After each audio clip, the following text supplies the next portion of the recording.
Initiate your narrative by starting a conversation and activating change within your community. Hi, everyone, and welcome to Shift the Narrative, the fourth official podcast of Silver Needle Runway. I'm your host, Jianella Zegarra, the Student Communications Director for the 37th Annual Silver Needle Runway Show. This year's theme, entitled Reaction, embodies the boldness of a generation who wants to make a change. We are here to fight for what is right, and with doing that, we will empower our community around us. This podcast emphasizes the pillars that shape the S&R brand, with each episode focusing on a different core value, including diversity, sustainability, community, transparency, and leadership. Each of our guests has shown their dedication to integrating these values into their careers and recognize the importance of sharing their knowledge. The Shift the Narrative podcast is here to provide a platform for the students, faculty, and staff of Marist College to highlight their efforts in making a positive change. This 5-episode miniseries will invigorate our listeners to make a statement and fight for the change that they believe in. Initiate your narrative, initiate your reaction, subscribe to Shift the Narrative to pave the way for a better future. Hi everyone, and welcome to the first episode of Shift the Narrative, the fourth official S&R podcast. For today's episode, we are excited to have our special guest, Dr. Edward P. Antonio, the Vice President of Diversity, Equity, and Inclusion at Marist College, to discuss DEI in higher education and in society. In October 2021, Dr. Edward Antonio was invited to join the President's Cabinet with a specific goal in mind to create transformative change through a new strategic plan. With his 25 years of experience, he is able to provide a new perspective to the Marist community. Hi, Dr. Antonio, and welcome to Shift the Narrative. We are so happy to have you on the podcast. Great to be here. Thank you for having me. Yeah. So, given your new position at Marist, can you give us a brief bio about yourself and your career? So, I most recently came from Concordia College in Minnesota, where I spent 5 years as Chief Diversity Officer. Prior to that, I was at the University of Denver at the Ivy School of Theology, where I spent 21 years as a member of faculty as well as the Associate Dean for Diversity, Equity, and Inclusion. I'm from Southern Africa originally, I worked at colleges and universities in Southern Africa, the University of Zimbabwe, the University of the Witwatersrand in Johannesburg, and before that I lived in England. I was a student and was a journalist before I became an academic. So a long history, if you will. That's incredible. That's so amazing. We're so excited to talk with you today and hear what you have to say about diversity, equity, and inclusion. And as you may know, diversity is one of our core pillars of S&R, and each class is kind of unique in its own way. We split up into teams and work in our respective projects. And in regards to diversity and FSP, we are committed to extending our perspectives through inviting and considering any and all concepts brought forward by team members. And our strategies are composed through a variety of minds, backgrounds, and skills. And we do celebrate all people and the creative genius that each of us possesses. So getting right into our first question, how would you define diversity, equity, and inclusion as a whole? So, first of all, thank you for articulating the commitment of your program. Yeah, of course. I would incorporate many of the things that you mentioned into my understanding of diversity, equity, and inclusion. I tend to speak of how I understand rather than how I define. Yeah. Because definitions sometimes are restrictive, but understanding, something allows you to incorporate many different kinds of things. Understanding is dynamic. Definitions tend to be kind of fixed, right? Yeah. So here's how I understand diversity, equity, and inclusion. For me, diversity, equity, and inclusion is about the human experience. Right? It is about all the experiences that we bring to the table. Yeah. And all the differences that characterize those experiences. Differences of race, gender, ethnicity, right? Differences of religious perspective or political perspective, sexual orientation, disability, and so on and so forth. You will notice that I'm providing an understanding of diversity, equity, and inclusion that's broad and inclusive. Yes. Right. So it's not limited to just one category like race or sexual orientation or ethnicity or nationality. It's really broad. Yeah. And all of those categories interact with each other. They affect each other. They shape each other, right? And so that's my understanding Yeah. of diversity, equity, and inclusion. Um, the abbreviation that I might use in this conversation is DEI. So if you hear me say DEI, what I'm talking about is diversity, equity, and inclusion. Perfect. I love that. And I definitely do agree with you on how everything kind of does correlate with one another, and bringing in not just like one topic, whether it's like race, but having also sexual orientation, religion, your beliefs, is great to have in this understanding of diversity, equity, and inclusion.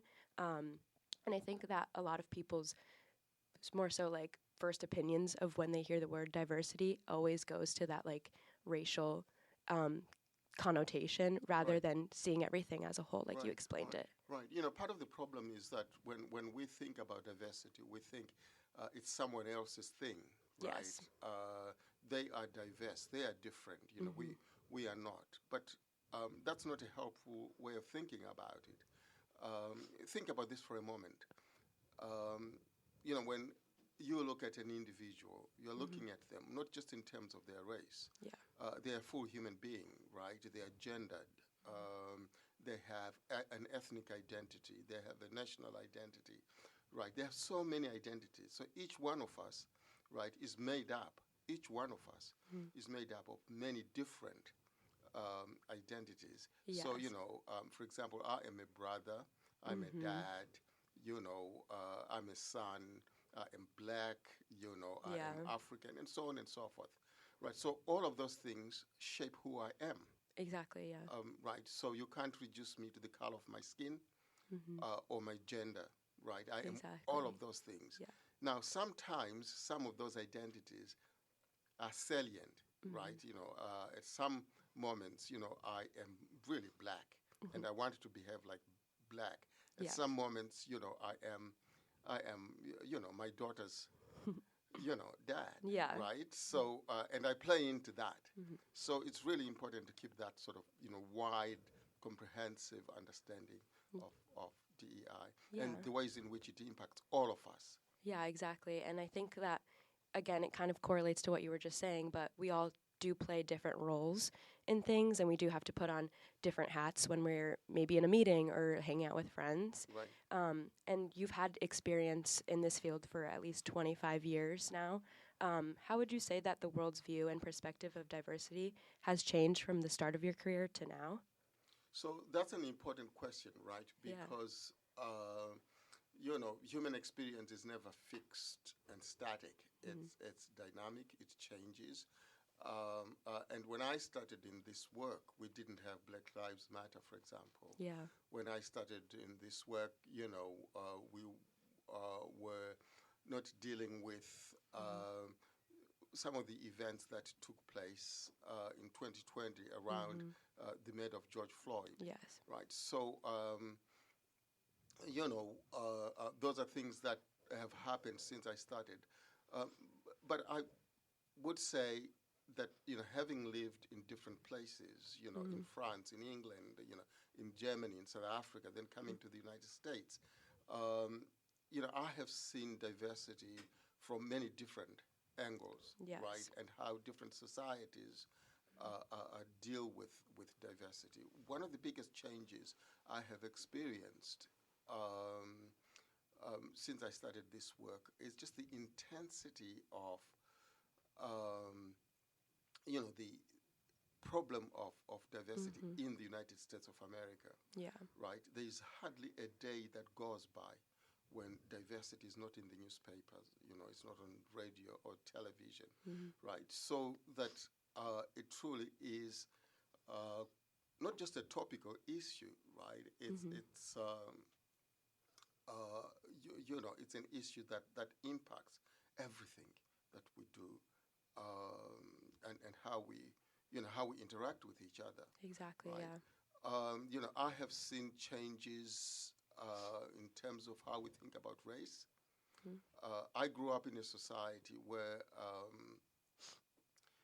at one point, I could not easily associate with, black people, with white people, I'm sorry. Um, and I saw that change, right? Yeah.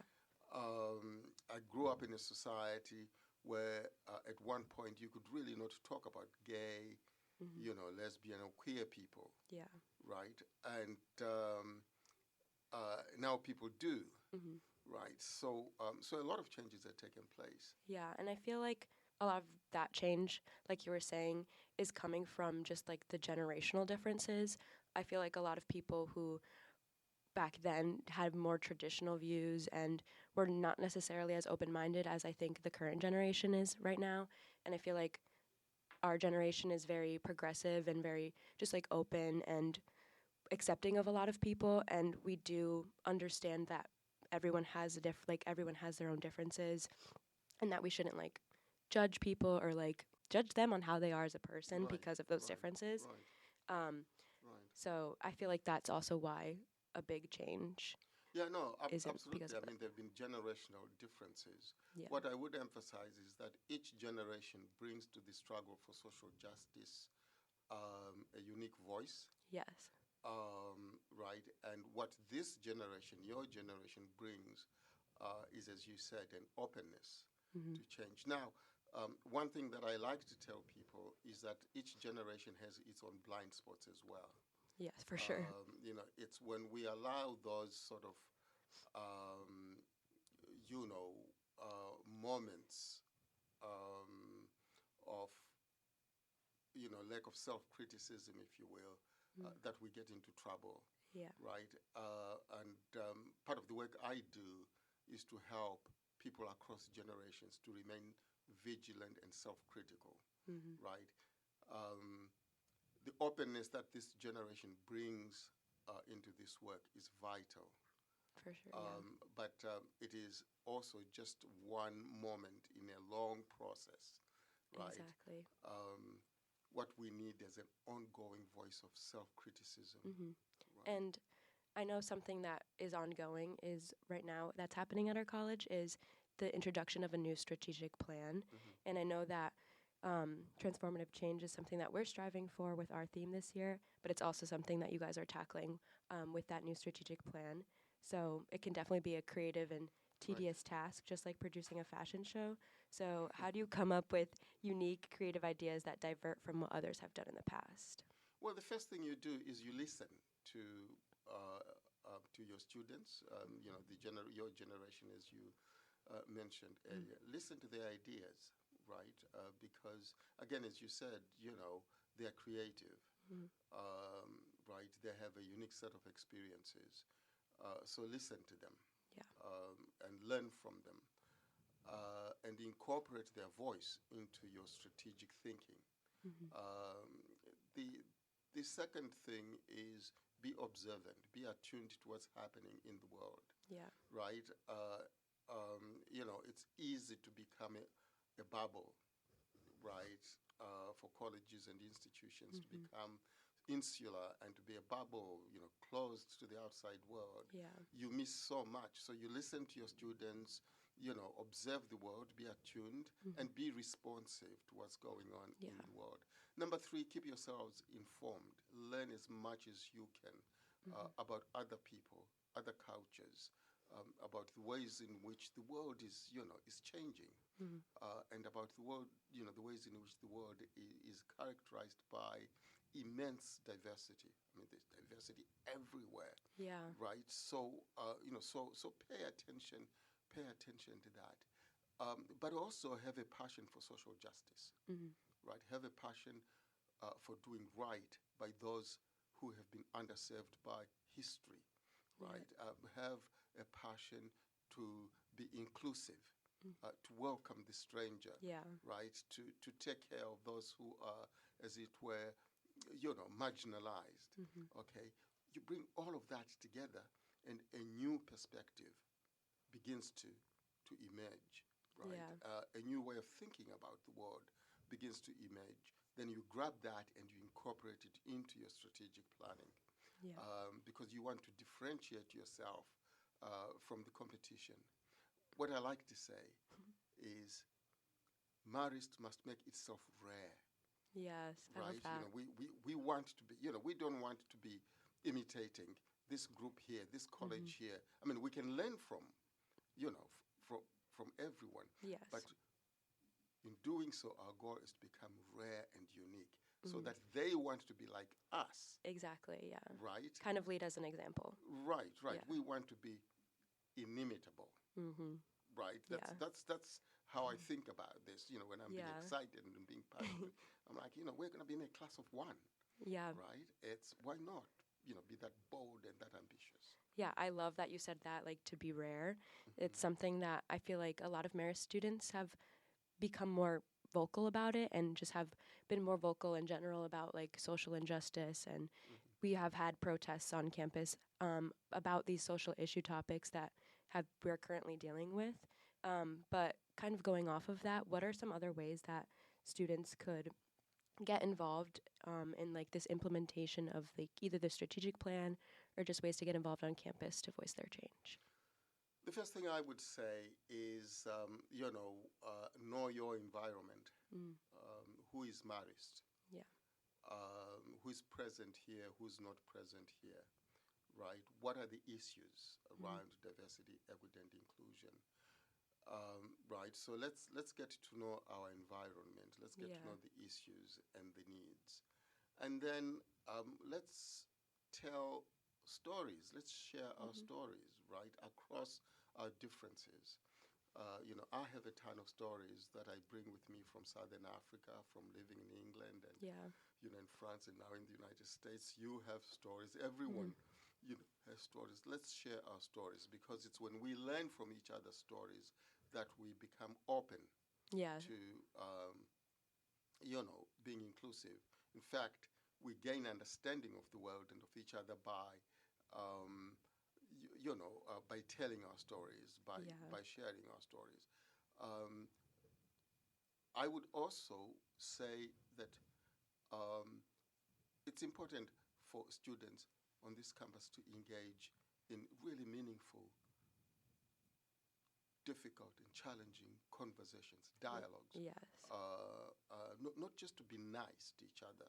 I mean, I think it's important to to be decent and nice and to respect each other. That's key. But if we're going to make progress, it's not going to happen without us being honest and forthright with each other, respectfully, right? To say, what are the issues? So let me give you an example. Yeah. What's the dialogue on campus right now about, black, white students or students of color, right? Do we really know each other? Do we understand each other? Yeah. What assumptions are we making about each other, right? Yeah, exactly. Where is that conversation happening? And so, I like to combine storytelling and dialogue. Yeah. Right? So that we are learning from each other. And then let's participate in each other's activities. Right? Yeah, exactly. Because sometimes on college, on college campuses, what tends to happen is,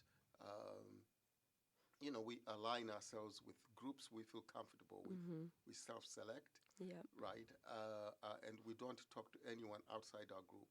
Yeah. So those,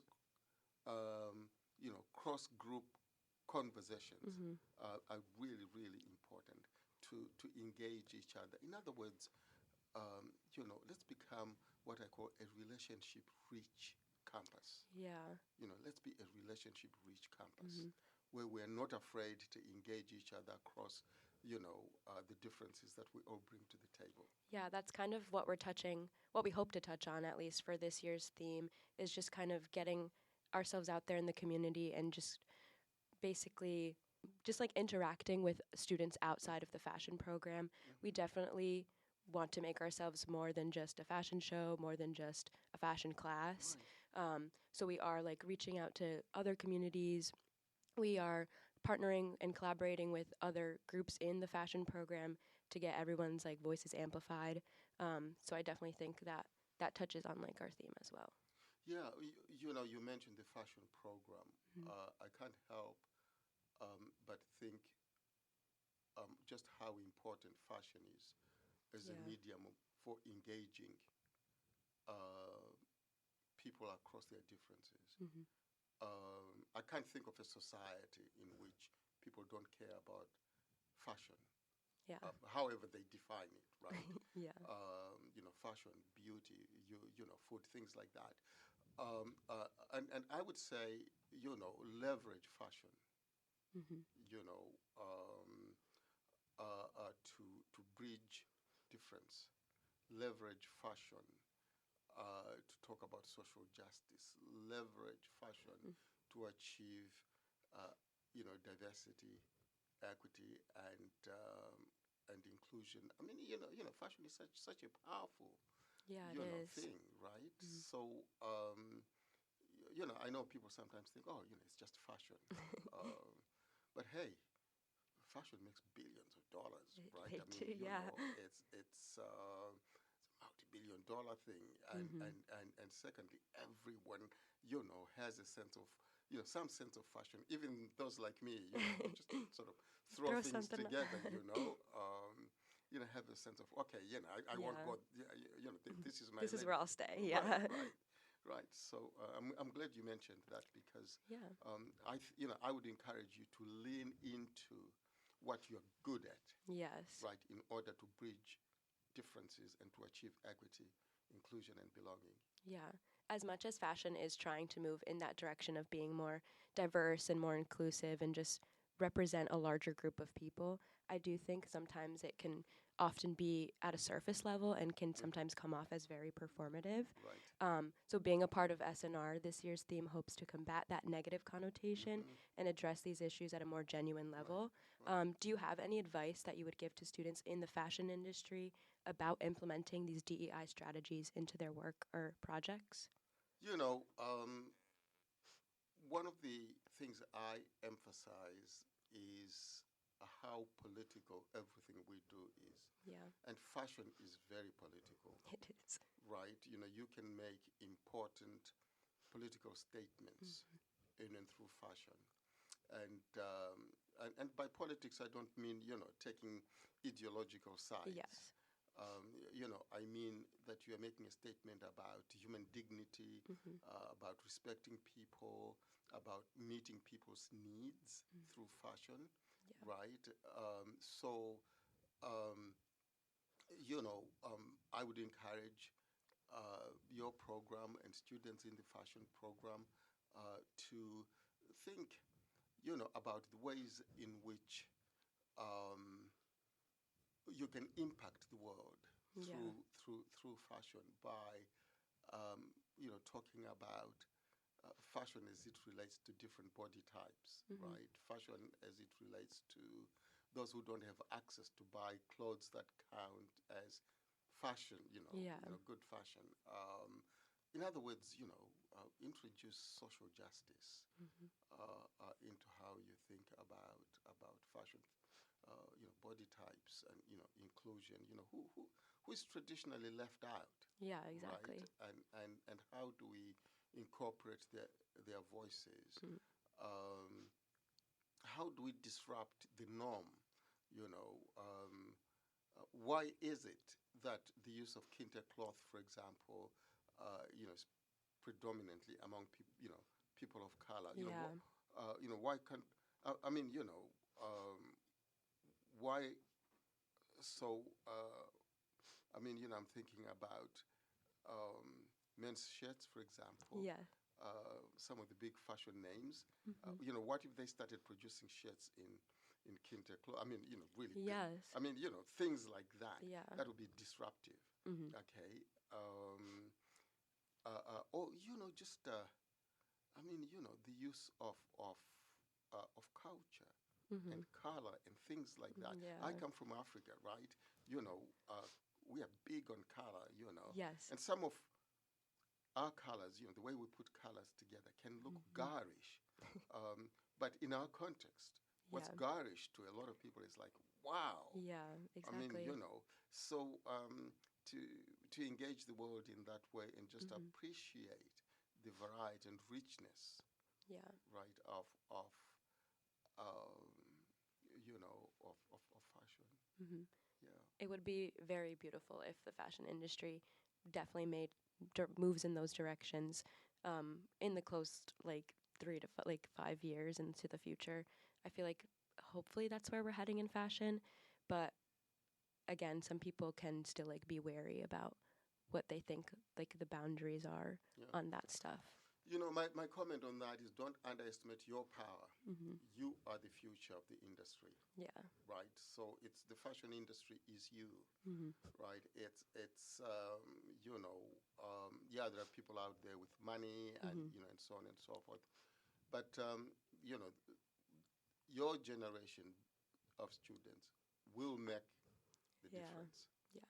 You know, don't leave it to others. Don't let you know what do I want to say? Don't relinquish your you know your voice Mm-hmm. to the fashion industry. You Yeah. are the fashion industry. I love to hear that. Yeah. You know, you are the fashion industry, Yeah. and you're you know as you enter into the workspace, Mm. your ideas are gonna matter.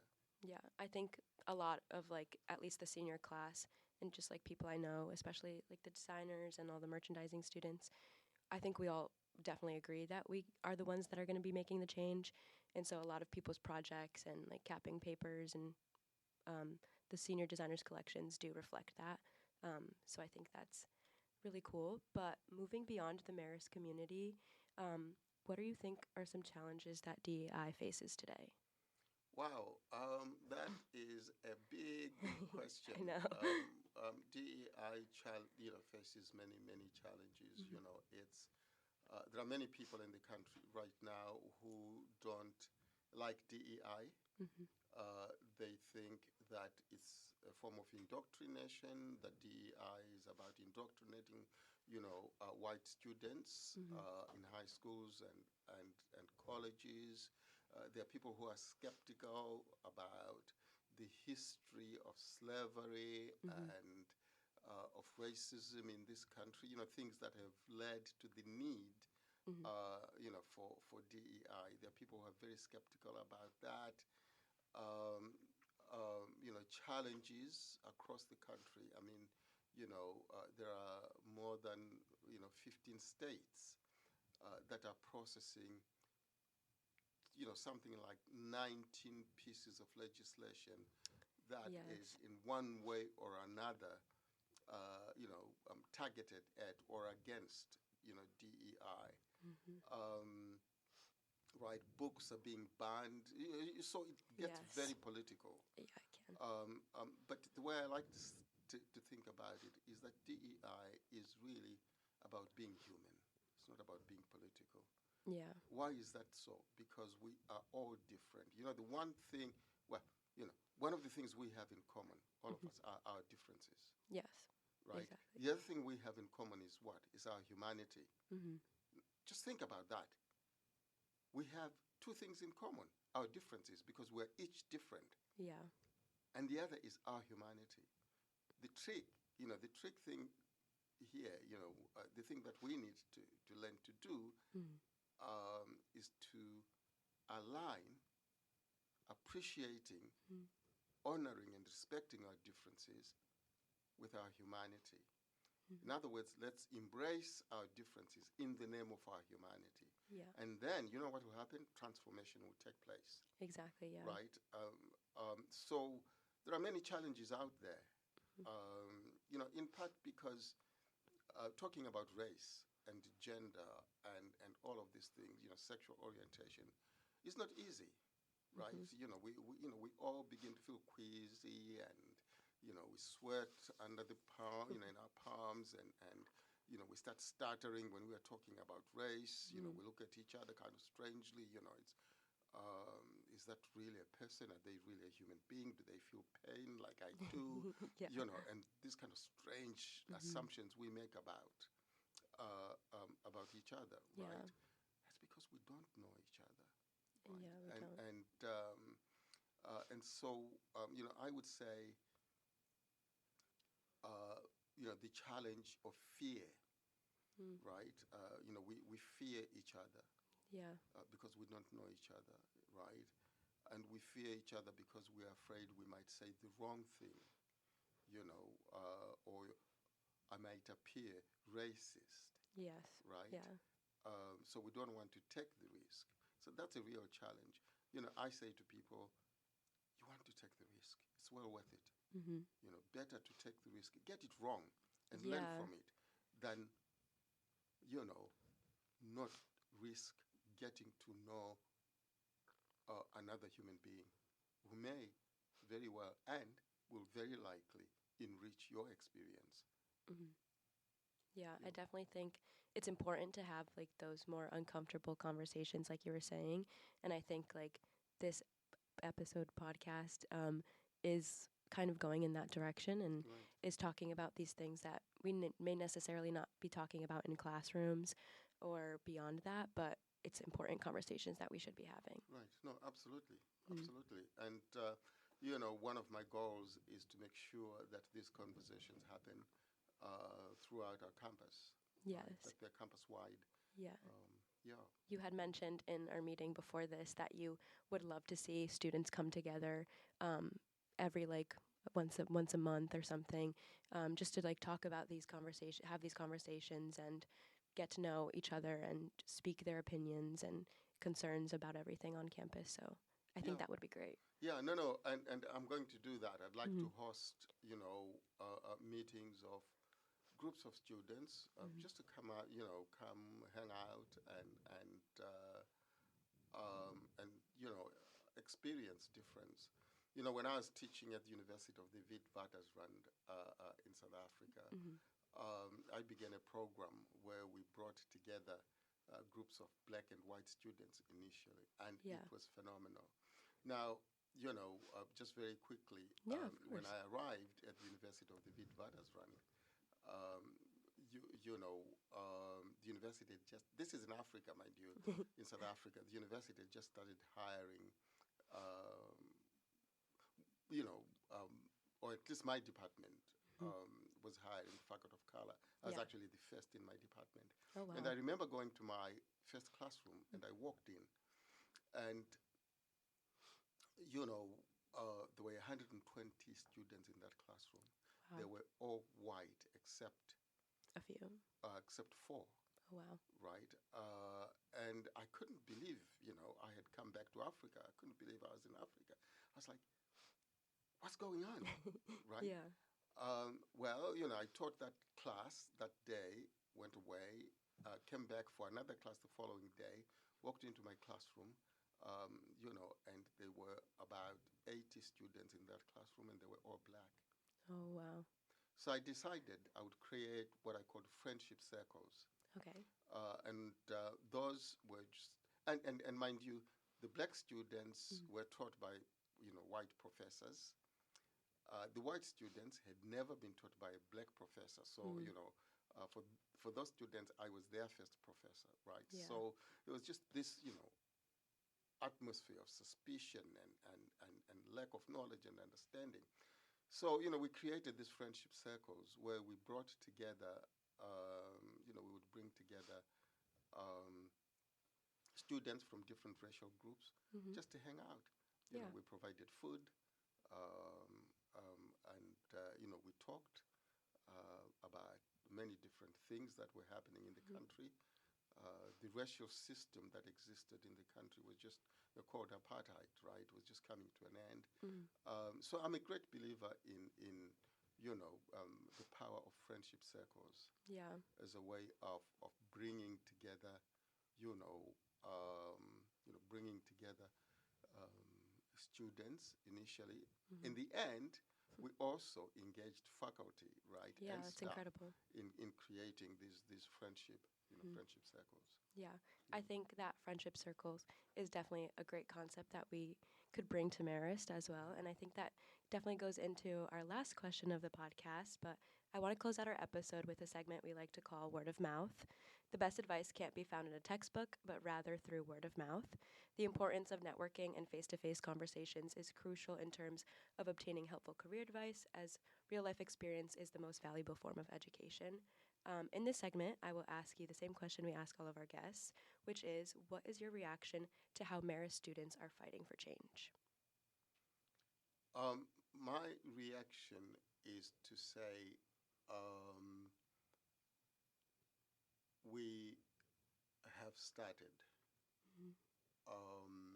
but there is a lot more work to do. Yes. Right, I've only just come here. I've been here 4 months, right? Well, actually, maybe 5 months. Still new. Still new, still new. I like that. I wish I could remain new forever, but I know, you know, I know that's a fantasy. That's an illusion, right? Yeah. I think Marist students are doing great work. But you know, I would like them, you know, I'd like to see them do more. Yeah. I'm going to challenge us. I'm going to motivate us, right, to work together, to do better, to do more, to go beyond where we are now. Where we are now is where we are now, right? Yeah. So, you know, is the challenge that I want us to embrace. What I know about Marist students is that they are ready to embrace Yes. that challenge. We are. Right? and that is what excites me. You know, their openness, their readiness to embrace the work, and to move forward with me and my office, you know, pulling in the same direction, as we say in my country, harambe, you know, which means Yeah. pulling together in the same direction, Yeah. in order to achieve shared goals, right? Shared purposes. And I'll be Yes. articulating some of those goals and purposes to the entire community. So I would congratulate my students for being where they are, for being committed to the work, for being open to change, for their desire to make this a truly, you know, open, inclusive, and welcoming place. What I would say, you know, what I would say to the students, and show me that you mean it. Yes. Show me that you mean it, right? And I know you do, but let's demonstrate it. Yeah. Let's demonstrate it together. I think with the group of students that are at this school and just the passion and the determination that these students have and that the faculty like yourself have for these conversations to be had and all of these interactions to mingle with one another is definitely what's going to bring Marist into that like reachable imitational point that you were talking about earlier and how it can make Marist more rare. So yeah. Thank you so much for coming on the first episode today. It was an honor and I had fun. Well, thank you so much. I had fun too. Thank you for listening to this week's episode with Dr. Edward P. Antonio. Be sure to come back for all upcoming episodes every other week. Find us on Apple Podcasts and Spotify, and follow us on social media at Silver Needle Runway for updates. Thank you all for taking the time to listen to our episode of Shift the Narrative. If you liked this episode, please be sure to leave us a review, follow our page, and follow us at Silver Needle Runway on all of our platforms for Shift the Narrative podcast updates. Talk to you soon.